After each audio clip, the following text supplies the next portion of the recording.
En la sagua agitada del mar Arabigo, donde la sola rompen con fuerza contra la costa occidentale de la India, se levanta una fortaleza que paraisse surgir directement dell'océano. Su muros, oscuro y circular, desafiant la marea como si fueran parte de la propia naturaleza, una extensión pétrea del mar mismo. Esta no es una construcción común ni un castillo cualquiera. Se trata de Muru Jangira, una joya histórica que durant siglo fut considerada la fortaleza más inexpugnable del subcontinent indio. Ninguém ejército, por más numeroso o poderoso que fura, logró tomar la por la fuerza. Et esa simple verdad convierte a Jangira en un símbolo de resistencia, estrategia y visión, un monumento que hasta hoy sigue impresionando tanto por su arquitectura como por la historia que él rodea. Ubicada a unos 160 km al sur de Membe, esta fortaleza se erige sobre un islot rocoso en medio del mar. Desde la distancia, su muros negro parecen crecer directamente del agua, como si la naturaleza misma hubiera decidido levantar una muralla contra cualquier invasor. No es puente ni camino de acceso. La única forma de llegar hasta su puerta es en barco, navegando la sagua impredecible del Arabigo. Et esa dificultad de acceso fut suprimera y más poderosa defensa. La historia de Muru Jangira comienza en el siglo XV, cuando la isla era ocupada por los Sidi, una comunidad de origen africano, especialmente de las regiones que hoy conocemos como Kenia y Etiopía. Estos hombres llegaron como pescador, pero no tardaron en convertirse también en guerrero y marino experto. Reconocieron rapidamente la importancia estratégica de aquel islot. Eslado, difficile de acceder y perfecto como bastion defensivo frente a las crecientes amenazas de invasor. El primer fuerte construido por Elo no era más que una rudimentaria estructura de madera. Pero la fragile defensa pronto se vio insuficiente ante los ataques de potencia extranjera. Los portugueses dominaban el mar, los maratha expandiant su dominio desde el interior y los británicos ya comenzaban a asomar como potencia en la región. La respuesta de los Sidi fut clara. Reemplazar la madera por piedra y levantar un muro que ninguém canon ni espada pudiera atravesar.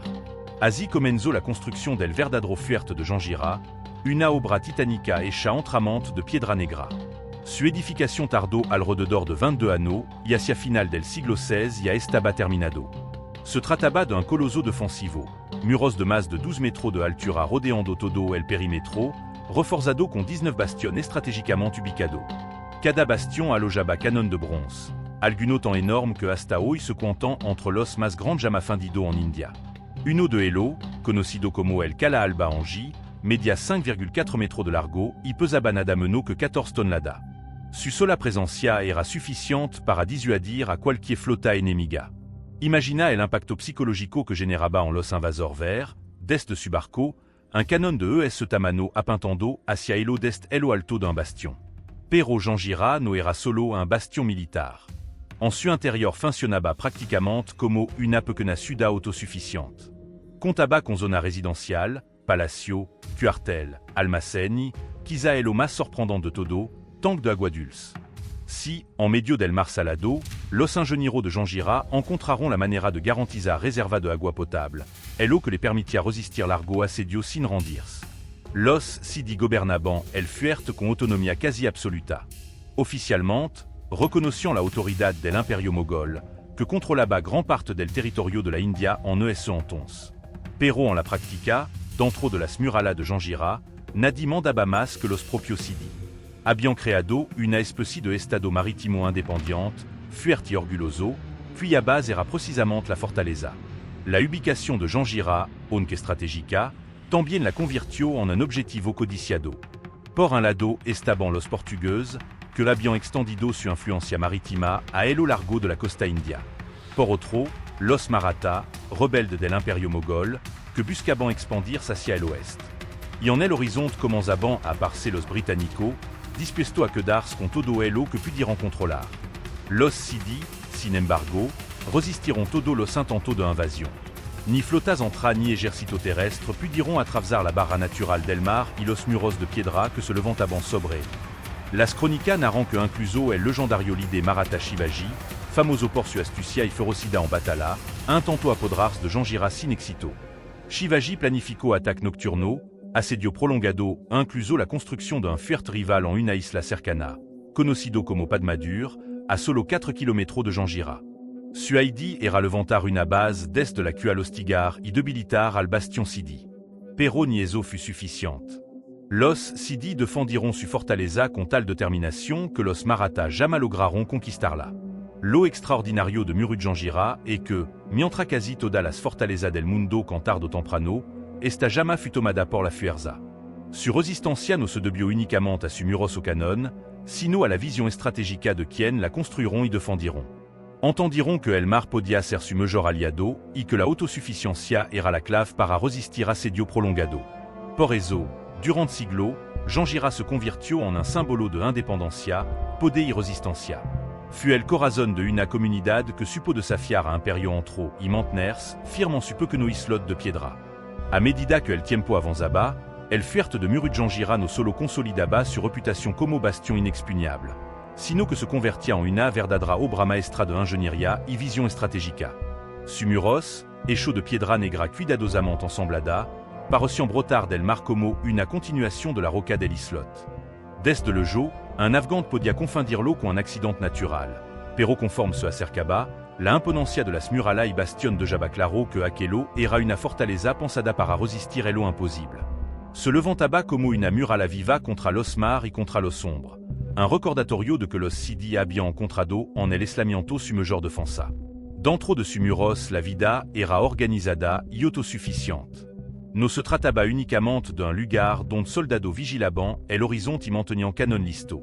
Era, más bien, una ciudad en miniatura que debía garantizar la supervivencia de su habitant incluso en los momentos más adversos. Había residencia para las familias, palacio donde habitaban los líderes, almacén capaz de guardar provisions para meses centraux, y los famosos tanques de agua dulce, un prodigio en un sitio rodeado de mar salado. Estos depósitos eran el verdadero corazón del fuerte. Puis en tiempo de asedio, aseguraban la continuidad de la vida cuando todo el mundo exterior parecía cerrado. Los bastion cumplían un papel esencial no solo como defensa, sino también como símbolo de poder. 19 torres circulares rodeaban el perímetro, cada una equipada con canon, mucho de telo de bronce macizo. Los más pequeños eran manjado con rapidez y eficacia, mientras que gigantes como el Cala Alba en dominaban la esna con su sola presencia. Este canon, de más de 5 metros y 14 toneladas de peso, era un arma que combinaba función y disuasion. Puis poco enemigo se atreviant a arriesgarse entre la vision de semejante monstruo de métal apintando hacia el mar. Cada bastion se conectaba con los otro mediante pasillo interno que permission a los defensores movers sin ser visto, y desde lo alto, la vista del océano ofrecía una ventaja estratégica invaluable. Cualquier enemigo era detectado mucho antes de que pudiera acercarse. La entrada al fuerte también era un prodigio de diseño militar. En estando frente a ella, resultaba difícil distinguirla desde la distancia. Esto no era un error arquitectónico, sino una estrategia premeditada para confundir a los atacantes. Quien quisiera entrar debía hacerlo desde el mar y, aun sabiendo dónde estaba la puerta, enfrentarse a un desembarco en condición complicada, bajo el fuego directo de los defensores. Ese acceso único convertía a Murujangira en una trampa para cualquier invasor. Una fortaleza donde cada piedra parecía colocada con la intención de resistir hasta el último. Los intentos de conquista no faltaron. Durant siglo, los Maratha organizaron campana con el objetivo de someter a los Sidi. Shivaji, el gran líder que marcó la historia de la India occidental, intentó una y otra vez quebrar las defensas de Jangira. Su estrategia incluyant ataque nocturno, asedio prolongado y la ya mencionada construcción d'un fuerte rival, Padmadur, apenas a 1 kilómetro de distancia. Desde allí buscaba desgastar a los defensores, eslarlo y forzarlo a rendirse. Pero la tenacidad de los Sidi, sumada a la autosuficiencia de la fortaleza, hacía que cada intento se estrelara contra las murallas del mar y la piedra. Ni el ingenio de Shivaji, ni la perseverancia de su hijo lograron inclinar la balanza. Los portugueses, por su parte, también vieron en Jangira un objetivo clave. En pleno auge de su dominio marítimo, controlar un bastion como ese le hubiera garantizado el monopolio sobre una vasta región de la costa. Pero los portugueses, expertos en navegar y comerciar, sabiant que enfrentarse directamente a una fortaleza tan bien defendida sería un esfuerzo costoso y probablemente inutile. Sus incursiones, aunque frecuentes, terminaron siendo repelidas una y otra vez. Lo mismo ocurrió con los británicos, que ya en los siglos posteriores intentaron imponer su presencia. La diferencia con ello fut que no necesitaron conquistarla por la fuerza. Con el avance del colonialismo y la integración paulatina de los Sidi al sistema británico, la relevancia militar de Jangira fut decayendo. El fuerte, que había resistido con orgullo a todo los embates enemigo, comenzo a perder importancia no porc fur avancido, sino porque el mundo a su alrededor estaba cambiando. Dentro de las murallas, la vida también evolucionaba. Los relato que sobrevivant content que los Sidi maintenant una cultura vibrante, mezcla de suresse africana con la tradición india. Era un cruz de camino en medio del mar, donde se hablaban varia langa, se practicaban distinta costumbre y se generaba una identidad única, orgullosa de su independencia. Este elemento cultural explica en parte por que resistiront tanto tiempo. No se trataba solo d'un bastion militar, sino de la representación física d'un pueblo que había encontrado en ese islot un hogar y una forma de vida. Cada piedra era un símbolo de pertenencia y cada tanque de agua dulce una promesa de continuidad. La fortaleza, al mismo tiempo, funcionaba como punto de control marítimo. Desde allí se regulaban ruta comercial, se observaba el paso de barcos extranjeros y se mantenía una presencia constante en una región donde el marelo era todo. En época donde el comercio de especia, textil y metal precioso definía imperio, controlar un enclave como Jangira equivalía a tener la lave de las riquezas del Océano Índico. Esto explica por qué tanta potencia lo codiciaron y por qué tanta veces se estrelaron contra su muralla. Con la llegada del siglo XIX, los británicos se convirtieron en la potencia dominante en India. El fuerte de Murud Jangira, aunque seguía siendo impresionante, perdió relevancia estratégica. Las nuevas tecnologías, los barcos a vapor, los avances en artillería y la organización colonial hicieron qu'un bastion en medio del mar de Jara de tener el valor que poseía. Los Sidi fueron integrados poco a poco al sistema británico, y el que había sido símbolo de autonomía terminó siendo una pieza más dentro de la maquinaria colonial. Sin embargo, lo notable es que Jangira nunca cayó en combate. No hubo una batalla final, no hubo una rendición forzada. Simplement el tiempo y la política cambiaron las reglas del juego. El abandono fut gradual. Como no hubo militar, los muros comenzaron a ressentir el paso de los años, la humedad y los monzones fueron dejando marca en la piedra, y poco a poco el que había sido un coloso viviente se transformó en una ruina. Sin embargo, incluso en ruina, Jangira mantiene esa aura de grandeza. Los canones reposan en su bastión, los tanques de agua siguen recordando la astucia de su constructor, y los muros, aunque erosionado, siguen emergiendo del mar con una fuerza que intimida a quien los observa.